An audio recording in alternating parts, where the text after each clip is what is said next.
Olá a todos, sou Danilo Herculano, Head de Relações com Investidores, Novos Negócios e M&A aqui no Banco BMG. Esse é mais um episódio Papo com RI, uma série de podcasts que sempre traz um executivo para falar de alguma avenida dos nossos negócios. Estamos em um especial sobre as nossas investidas.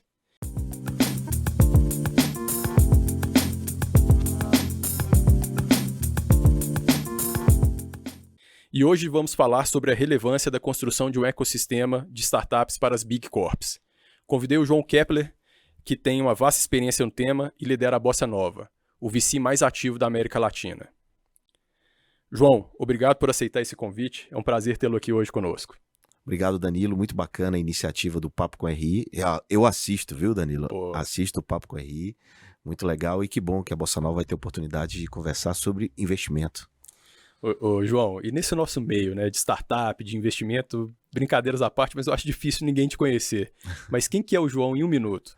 Bom, o João foi um empreendedor a vida toda e de 15 anos para cá resolveu trocar o chapéu e botar o chapéu do investidor. Não só investidor de startup, mas também um investidor com mentalidade investidora. A gente vai ter oportunidade de falar mais sobre isso. Eu comecei a investir como um investidor anjo na física, né? E em 2015 me juntei com outro investidor anjo e decidimos fazer investimento anjo mais profissional através da Bossa Nova, que foi a empresa que nós estruturamos para fazer investimentos profissionais. Ô, João, Além disso, obviamente, sou escritor, tenho 9 livros publicados e gosto e compartilho muito sobre esse tema de investimento, talvez por isso que eu seja, como figura pública, né, as pessoas me conheçam um pouco mais. Não, e 3 filhos maravilhosos, né? Uma esposa brilhante. Muito obrigado. Os filhos foram educados, forjados aí não se vira moleque, né? 3 empreendedores, né? 3 empreendedores. Cada um com seu negócio, independente, mesmo novos, né? Ô, João, eu falei da sua família, porque uma das coisas que eu tenho a oportunidade de conhecer, na verdade você é um dos meus grandes influenciadores aqui na vida real. Olha a responsabilidade. Mas eu vejo você servindo a sua família da mesma forma que você serve o ecossistema. Uhum. De onde que vem essa inspiração? Como que você traz essa cultura para dentro da Bossa Nova? Olha, a vida é uma questão de prioridade, né? E quando você vai ficando mais velho, você vai tendo aquela história do propósito, passa a ter fica muito mais nítido para você o propósito. E como o propósito impulsiona a sua vida. E o meu propósito como prioridade, minha família, e o servir, que é o meu propósito, servir, eu entendi que o ecossistema brasileiro de startups, da nova economia, de negócios, ele precisava desse tipo de colaboração, de compartilhamento.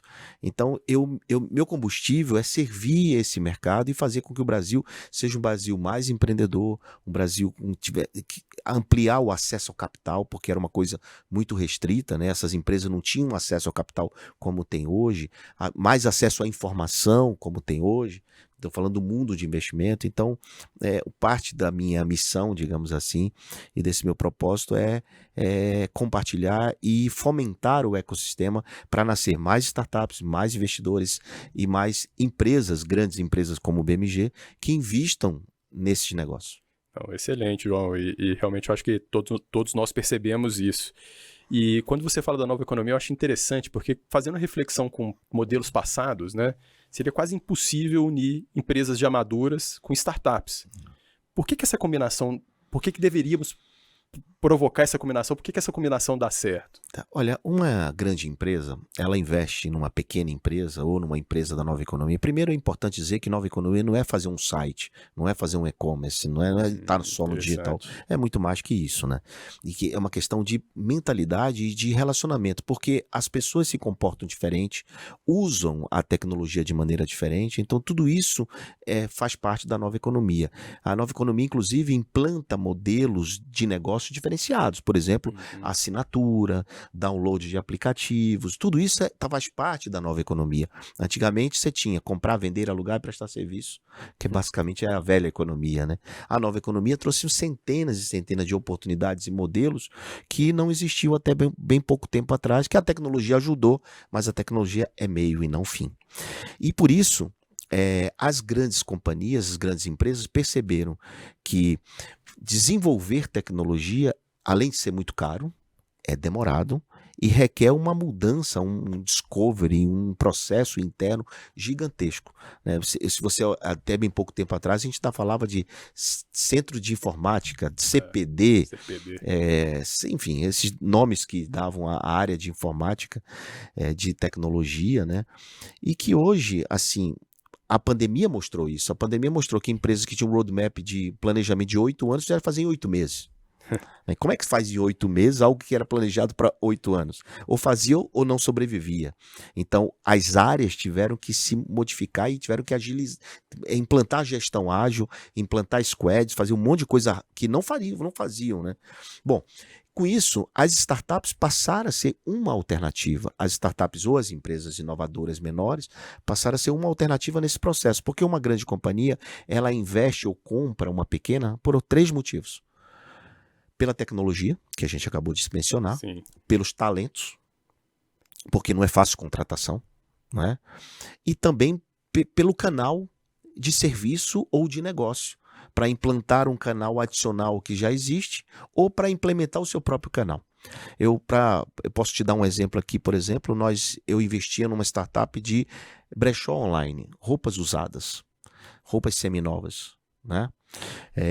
O que aconteceu que uma marca de varejo famosa, que só vendia roupa nova, disse assim, opa, peraí, meus concorrentes todos vendem roupa nova, que tal eu ter um canal de vender roupa seminova? E aí adquiriu uma startup nossa de roupa seminova. Era improvável acontecer isso e pensar nisso. Mas essa é a beleza da nova economia, quando o empresário e o conglomerado sobe o nível de consciência. Porque ele passa a ter uma visão ampliada sobre a mesma coisa. Ele entende o ecossistema e começa a entender a dor do consumidor dele. Ou seja, o que o consumidor dele precisa, o que o cliente dele precisa. Não, você abriu vários e vários flancos aqui. Eu vou tentar pegar um deles para descer um pouco mais para o tático. Um objetivo estratégico. Só fazendo um parênteses, o que você falou foi tão verdade. Antes de trabalhar com equity, eu trabalhei com dívida externa, né? E quando o banco BMG foi fazer o primeiro senior bond, se eu não me engano, foi em 2005, 2006. Quando os gringos vieram para o Brasil, eu levei eles para conhecer o CPD, para conhecer o andar do servidor do banco. Hoje em dia, ninguém mais nem pensa nisso, né? Mas voltando aqui pro tema, desculpa, acabei devagando, mas de uma forma estratégica. Você falou do brechó, que para mim é maravilhoso, era um negócio que era meio que uma lojinha do fundo do quintal, de uma tiazinha. De repente foi pro online e ganhou uma maturidade sensacional. Você consegue trazer mais um exemplo? Eu sei que você gosta muito de fintechs, tentando trazer um evento um pouco mais para o nosso meio de pagamento, inteligência artificial. Bom, nós investimos, por exemplo, numa ferramenta de consolidação de carteira de investimentos, da carteira do investidor, do portfólio dele, né, de um consolidador de carteira. Entramos com um valuation de 2 milhões e depois um banco comprou essa fintech por um valuation de 70 milhões de reais, né, depois de 3 anos. Então, esse é um exemplo. Assim, nós temos 91 exits, Danilo. 91 vezes o dinheiro voltou para dentro da Bossa Nova. Isso mostra que hoje a gente tem um aquário cheio de peixes, bons peixes, pequenos peixes, que está pronto aí para o mercado para ser adquirido, para ser feito parcerias, para que as grandes empresas possam acessar esse portfólio e esse aquário de uma maneira inteligente, seja porque precisa de talento, seja porque precisa de tecnologia, como a gente falou, ou seja porque quer implantar um canal adicional de serviço que não tem, ou que tem, ou que precisa ser aprimorado. Vocês têm alguns exemplos das investidas que passaram aqui pelo papo de RI, são todas sinérgicas ao core do banco. Mas se você for olhar, alguns desses negócios podem ser tão grandes quanto o banco. Perfeito. Né? Pode ser tão grande quanto o banco, e por que não? Mas antigamente isso não era possível. O grande pensava assim, eu não vou... Isso aqui não pode ser maior que o meu principal negócio. Hoje se pensa diferente, né? 2 das nossas investidas vieram aqui e falaram justamente que conseguiram amadurecer, conseguiram trazer governança, conseguiram ampliar sua forma de enxergar o mercado e viraram o nosso target. Posso falar abertamente aqui que foram 2 excelentes papos, que é o O2O e a Certos, do Léo e que do vieram Fábio. do meu portfólio. Do meu não, do nosso portfólio. É nosso, porque, só para vocês saberem também, eu não sei se eu posso falar aqui. Pode. Família do Banco BMG, o Grupo BMG, investe na Bossa Nova. Né? Isso mostra a capacidade e a visão da família de entender que investindo no Venture Capital, sendo parceiro do Venture Capital, vai originar bons negócios também para o banco. Então, já que você trouxe um assunto aqui, eu vou falar. Eu comecei a investir na física quando eu conheci Sim, vocês, em 2016. exatamente. Você investe em Venture Capital através da Bossa Nova. Da Bossa Nova. Né? Isso é muito importante, fico muito honrado e orgulhoso. Aliás, você participa ativamente lá com a gente. Para mim né? Muito um grande aprendizado e estou aprendendo a servir mais o ecossistema com a influência de vocês. Quando você passa a investir em Venture Capital, em capital produtivo, que é o nome que eu dou a isso, né? Não estou dizendo que os outros investimentos não são produtivos, mas o nosso é genuinamente produtivo, que é que você gera, quando você coloca um dinheiro numa startup, você está gerando renda, trabalho, desenvolvimento, né, inclusive do país, você passa a participar também, você não é só dinheiro, você pode dar mentoria, você pode participar um pouco mais ativamente da vida e do dia a dia dessa companhia. No nosso mundo a gente fala muito sobre trazer eficiência sobre a gestão do capital, no mundo financeiro, principalmente no mundo dentro de banco. Mas eu gostei dessa, cara, capital produtivo. Se me permite, eu vou começar a usar no meu mundo de RI aqui também. E, João, muita coisa boa, muita coisa que funciona, mas na sua experiência, quais que foram, assim, se você puder, os principais, tá? Gargalos e desafios que você entende não do mundo de startup, mas dessa junção das empresas? Olha, o principal gargalo que eu vejo, entenda, a gente vende muita empresa para grandes companhias, né? Inclusive na Bossa Nova nós montamos uma área de corp só para fazer essa aproximação e para ajudar as grandes companhias a montar inclusive seus CVCs, seus M&As, suas áreas, digamos, de compra, de aquisição e de parceria com pequenas empresas. Mas o maior gargalo que eu vejo, Danilo, é na cultura. Existe uma cultura diferente, né, de uma pequena empresa com 5, com 2 founders, com 10 colaboradores, com 20, de repente vai para um conglomerado cheio de áreas, cheio de heads, cheio de de procedimentos, governança, compliance, muita coisa que muitas dessas startups não tem. Então, nesse tempo todinho, a Bossa Nova tem 7 anos, nesses 91X, a grande maioria deles foi feito venda para estratégicos, né, que são grandes companhias. E o maior problema que eu vejo é a cultura, é a entrada, na hora que compra ou na hora que faz aquisição, como é que vai fazer essa adaptação? O cara era sócio, era founder, era CEO, agora ele é um head de área daquele serviço.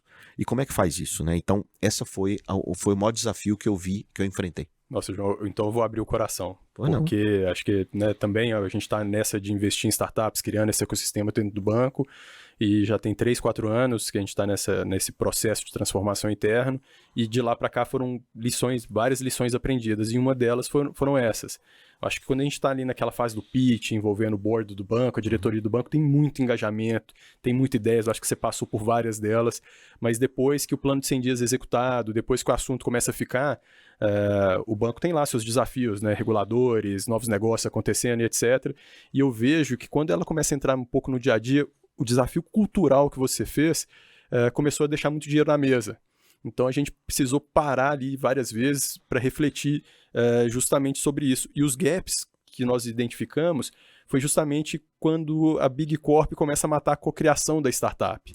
Começa a matar ali o timing da execução, né? A criatividade, a liberdade. Né? Tentando trazer um pouco assim, como que você... Eu trouxe um pouco da dor do BMG, mas como que você observa um pouco essa dor dentro do ecossistema? A gente orienta muito que o negócio é setar a expectativa na partida, né? Então, a gente, quando vai fazer, uma grande empresa vai comprar uma startup, a gente já conversa sobre isso. Diz assim, não é melhor deixar ela onde ela está?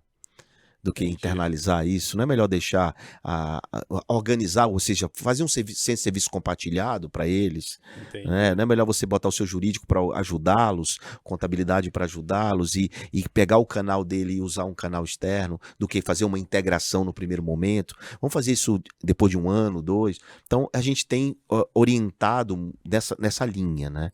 Como se fosse criar os boundless, mas deixar ali um espaço de criação, de cocriação. De liberdade, pelo menos uma parte da companhia fora. Ô, João, mas dentro do seu mundo de networking, no mundo dos empresários que você conhece, quantos que já te pediram um playbook, uma pílula mais? Não tem, né? Não existe isso, né? Cada caso é um caso. É claro que a gente vai vendo a repetição acontecer, né? E você vai tentando prever determinados moves, né? Situações que podem acontecer.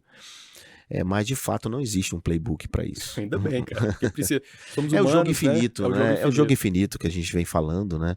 É aquilo, um jogo finito é aquele que você tem, um jogo de basquete, você tem 5 jogadores, tem um tempo de garrafão, cesta de 3 pontos, é jogo finito. O jogo infinito é quando não tem regra clara, né? Não tá um playbook muito bem feito, você sabe o rumo, você tem um target, mas você vai adaptando e vai se encaixando. Agora, você jogar um jogo infinito dentro de uma grande companhia é muito mais difícil, né? E você precisa envolver toda a companhia nesse conceito, né? de learning organization, né? Que é a empresa toda em aprendizado o tempo todo e suscetível a erros, a falhas, e tudo bem se isso acontecer, e segue o jogo, né? Nem toda companhia pensa assim, nem dá para fazer isso. Mas, então, esse negócio, até tentando trazer um pouco dessa evolução do mercado, essa maturação do mercado, talvez uma das dores que eu tive no banco muito forte, talvez você tenha tido lá também. Quando eu olho 2, 3 anos atrás, a gente tinha um time de execução do deal muito mais rápido, né? Era falar assim, cara, se eu não fechar essa semana que vem vai estar mais caro, eu posso perder para um concorrente. Então você tinha uma necessidade de execução muito maior. Hoje, o banco ele optou por um modelo muito de prova de conceito. Então a gente traz as startups, testa o conceito interno e depois nós vamos com ela ver esse conceito e aí avaliamos se vale a pena investir ou não vale a pena investir, como que a gente quer comprar uma opção, não quer comprar opção. Então eu falo assim, esse modelo está funcionando muito bem hoje, está ótimo, porque eu não tenho mais aquela faca do outro concorrente, do outro VC. Talvez aqui é uma pergunta mais reflexiva. Você passou por isso? Como que você vê essa mudança de modelo? Bom, numa outra perspectiva, POC, ou prova de conceito, Proof of Concept, era uma coisa burocrática há 3 anos atrás. Era difícil você entender que o POC facilitava a vida como facilita hoje. Para mim, o POC, eu posso dizer que é validação. A validando que se aprende. Como é que você vai investir em algo que não está validado? Né? E aí, trazendo para o momento de investimento, que quando você falou que aconteceu, por exemplo, em 2021, nós batemos recorde de captação em dólar de investimento, que foi 10,5 bilhões de dólares no Brasil, foi o recorde. Mas por que isso aconteceu? Porque muito dinheiro que era da renda fixa veio para o capital produtivo, veio para o investimento alternativo, que startup se encaixa em investimentos alternativos, né? Ouro, cripto, investimento alternativo. E esse dinheiro veio de uma renda fixa, veio para essa renda de investimento alternativo, e muita gente colocou. Quando a Selic começou a subir, quando o mercado começou, quem não entendia o que estava fazendo, porque você precisa aprender a investir em startup, não é qualquer dinheiro, não pegue seu dinheiro da renda fixa e mude para lá, não é isso.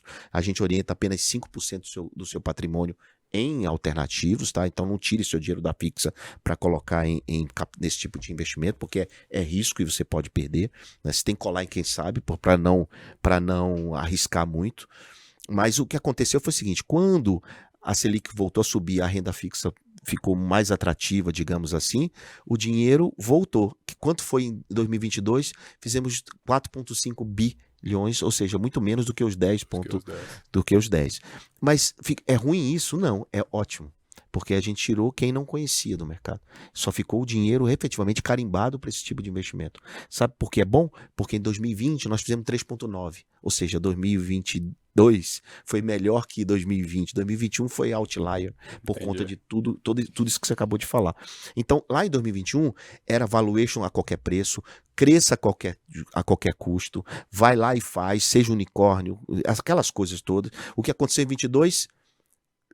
dinheiro secou, essa fonte secou dessa forma que era antes, valuation de qualquer jeito, vai lá, tinha muito dinheiro disponível, então era difícil você disputar um deal, porque, né, quem paga mais não era racional técnico, ou de sinergia, né? Qual era o match melhor? Não tinha match, era quem paga um valuation melhor, quem dá mais dinheiro.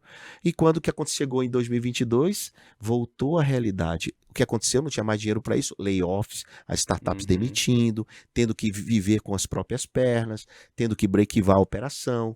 E aí os valuations voltaram a ser racional técnico. Então, quando você me diz que hoje você investe após uma POC, eu fico muito feliz, porque POC pra gente em 2020, em 2019, era burocracia. Entendi. Entendeu? Então, eu fico muito feliz que vocês estão com racional técnico, ou seja, primeiro faz uma validação, depois você analisa tecnicamente aquele valuation no racional correto, e aí entra ou investindo, ou adquirindo, e da maneira que for melhor para a estratégia do banco. Então eu posso assumir assim, ou não sei se assumir, mas trazer de uma forma direta, esse freio de arrumação que está acontecendo no mercado, seja em valuation, seja em mudanças de conceito, de crescimento da companhia, né? Hoje eu escutei no aula de filosofia um negócio bem interessante. Falou, se você estiver indo para um abismo, é melhor você estar numa bicicleta com a corrente quebrada do que num Porsche, né? Porque na bicicleta você vai ter mais reflexões antes de chegar lá. Você acredita, né, você que tem a mão no ecossistema, você acredita que está sendo benéfico para o ecossistema nesse momento? Muito. Estamos no melhor momento do ecossistema. Muito. E uma coisa que aconteceu muito importante foi que as later stage, as startups mais maduras, elas tiveram que se organizar, porque o dinheiro em abundância acabou. Só que as early stage, as startups menores, acho que o foco é a Bossa Nova, o foco dela é no early stage até o seed estágio, porque nós temos vários estágios, para quem não conhece esse mundo, Posso? Por favor, por favor. Então nós temos o estágio anjo, o estágio pré-seed, seed, série A, B, C, de sopa de letrinha, até o IPO, que é a oferta pública, né? Então, nós fazemos investimento até o seed, ou seja, até um cheque ali médio, a empresa ali está com seu 3 anos de vida, 4 anos, então a gente investe na empresa muito no começo. Nesse começo, a empresa ela tem que breakivar, ela tem que estar muito pé no chão, o valuation tem que ser técnico. Então, o que aconteceu com o freio de arrumação é que o mercado late stage entendeu que quem fazia certo era o early stage. Entendi. Na curva de risco, valuation, retorno, a melhor relação acontecia no série A, antigamente. Certo. Depois que tudo isso aconteceu, se percebe hoje que a melhor relação acontece no early stage. Antes, o risco é maior, da empresa não dá certo, mas quando você investe num portfólio, a outra não dá certo, não tem problema. Vai na conta, né, digamos assim. Então nós, no nosso caso, a gente ficou firme na tese, não fomos para uma tese de late stage com dinheiro em abundância, não investimos a qualquer valor em qualquer negócio, não fomos na onda de crescer a qualquer preço. E aí o resultado foi que a gente conseguiu ter muito pouco write-off, ou seja, prejuízo. Né? A Bossa Nova, no caso, só tem 6% em 7 anos de write-off, que é nada. É nada, né? O seu mundo é uma estatística muito, muito baixa. Muito baixa, né? Um IRR excelente, acima dos 25% ao ano, que é um IRR ótimo, né? E com uma quantidade de exit incrível, né, de 91 e sendo, vamos dizer, recordista na América Latina nesse mundo de investimento. Mas eu estou falando da Bossa, mas trazendo aqui para a sua realidade, né? Eu vejo que quando vocês olham tecnicamente uma companhia para investir ou para adquirir ou para investir, vocês estão olhando hoje no melhor momento, porque não tem mais pressa. As companhias, elas estão buscando, as pequenas empresas estão buscando sinergia com as grandes e vice-versa. Então não tem mais aquela corrida ao ouro, sabe? Corrida ao pote de ouro, corrida ao unicórnio, não sei o quê, não tem mais isso. E nem aquele negócio de fazer porque é moda, né? Exato. Tá longe de ser moda, irmão. Você usa uma startup no seu celular, Instagram, Waze, WhatsApp, Zoom, isso é uma startup. Antigamente a gente não sabia disso, né? Usava sem saber o que era. Hoje a nova economia te mostra isso. Então, assim, não tem saída, ou você usa, ou você cria uma, ou você investe em uma. Então, na sua opinião, também não tem como os mundos das grandes companhias, ou seja, tá dissociado, não tem. Estarem... Não existe essa dissociação. A nova economia é uma coisa só, né? É claro que são empresas maiores comprando menores. Mas eu vou te fazer uma provocação. Eu pergunto às vezes para uma startup, por que você não compra o banco? Como assim? Eu não tenho dinheiro. Tudo que dinheiro é só o dinheiro, o problema resolve. Dinheiro a gente consegue. Agora, e a sua iniciativa? E o seu nível de consciência? Pô, se você tem um canal interessante, que você tem a distribuição, porque quem tem distribuição tem poder, né? Sim, hoje em dia, a distribuição come o produto no café da manhã. Se você tiver uma boa distribuição, o produto vai, né? O serviço vai. Então, eu faço sempre essa provocação, mas é uma provocação justamente para que o mercado entenda que não tem mais esse negócio do pequeno e grande. Não. Tem sinergias. Eu acho que fica uma provocação para a gente, porque, né, estamos falando aqui de empresas, mas por trás das empresas existem pessoas. E muitas vezes os profissionais que estão dentro das grandes companhias, eles acreditam que eles estão lá porque eles são os melhores e eles são imbatíveis e etc. Então, eu acho que... Essa bola baixou também, né? Baixou e esse olhar de colaboração, de entender... João, para mim foi magnífico esse papo aqui. Eu acho que de tudo que a gente vem falando, acho que você conseguiu trazer um pouco das iniciativas do BMG sobre esse ecossistema. Mais do que isso, né, você tem contribuído com a gente aqui, falando principalmente para os nossos investidores de equity. É por conta disso que nós decidimos investir em startups. O banco ele tinha uma série de avenidas que precisavam ser destravadas. E, óbvio, temos um management competente, temos um grupo de colaboradores muito competente, mas precisávamos desse choque de realidade, precisávamos dessa provocação, precisávamos estar mais inserido nessa economia com esse olhar de capital produtivo. É competição a palavra, né, Danilo? É competição, né? Tá me ensinando muita coisa hoje competição, acho que é bacana isso. vou levar várias coisas para a vida. Eu fico muito feliz, eu queria deixar declarado aqui que o BMG ensinou muita coisa para a Bossa Nova. A Bossa Nova era apenas uma empresa pequena, hoje é a mais ativa Venture Capital da América Latina, graças a toda a infraestrutura, a governança, o compliance e tudo aquilo que vocês trouxeram para a Bossa que a gente não tinha. A gente tinha velocidade, mas a gente era, eu dizia assim, a gente era um pouco apressado. Hoje a gente tem pressa, mas não é apressado. Hoje a gente tem a organização, hoje a gente tem muita coisa porque foi vocês, a família, né, o grupo BMG como um todo, que envolve o banco, que nos ensinou e nos ajudou a chegar até onde a gente chegou. E você falou velocidade muito ousadia, né, João? É. Eu tive a oportunidade de conhecer em 2016, 2017, de lá pra cá, venho acompanhar na Bossa Nova, venho acompanhando a sua carreira e... Com o pé no chão. Hoje com o pé no chão. Pé no chão. Hoje com muito pé no chão, com muita organização. Mas lá atrás era mais difícil, né? Era mais poucos difícil. acreditavam e hoje em dia você é uma hoje é mais fácil você olhar e dizer, tipo assim, aquela placa eu já sabia, sabe? Não, você foi um dos caras que desde o começo apoiou a nossa ousadia de dizer, pô, vamos lá investir em quantidade, né? Porque só tinha Venture Capital no Brasil para investir em poucas empresas no ano. A gente investe por mês o que eles investem por ano. É muita diferença. João, mais uma vez eu queria agradecer seu tempo aqui hoje, foram grandes palavras, grandes ensinamentos, agradecer não só pelo seu tempo, mas pelo como você e a Bossa Nova têm servido o ecossistema, têm nos ajudado dentro do Banco BMG a destravar valor dentro dessas avenidas. Muito bem, contem com a gente. Estamos encerrando aqui o especial sobre as investidas, espero que tenham gostado e entendido como que o BMG acredita em destravar o valor através dessas iniciativas. Se tiverem sugestões que gostariam de ver aqui, fiquem à vontade para escrever aqui embaixo nos comentários do vídeo ou mandar um e-mail para o ri@bancobmg.com.br. Muito obrigado.